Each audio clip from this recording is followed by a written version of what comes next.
In this video, I will be showing you how to install Dropbox in Windows.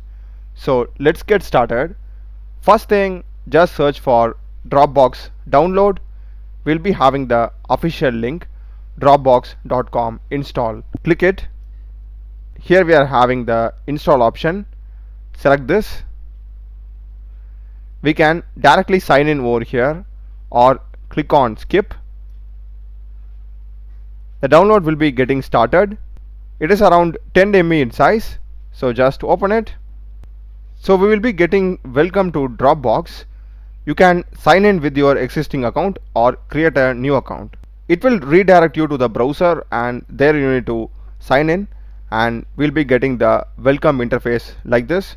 Simply click on next, and this is fine. If you want to upgrade the plan, you can do that. I am fine with the basic plan, and click on advanced settings. This is going to be the Dropbox folder location, basically the place where you can directly upload your files and folders. It will get automatically synced, and these are fine. I'll just go with done. Here we are having the arrow icon. Click the Dropbox icon and we'll be also having an interface like this. So now let's test it out.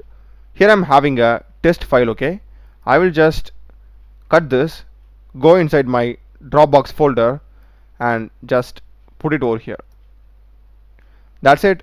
This has been uploaded now, and the status is this green color tick mark, which means that if you're having the Dropbox web or Dropbox mobile, this file will be also viewable and downloadable from there.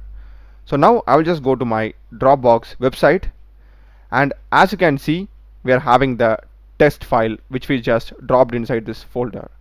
So it works perfectly. Do check the playlist of my channel. Done a lot of videos in programming and AI tools. Subscribe me. Thanks for watching.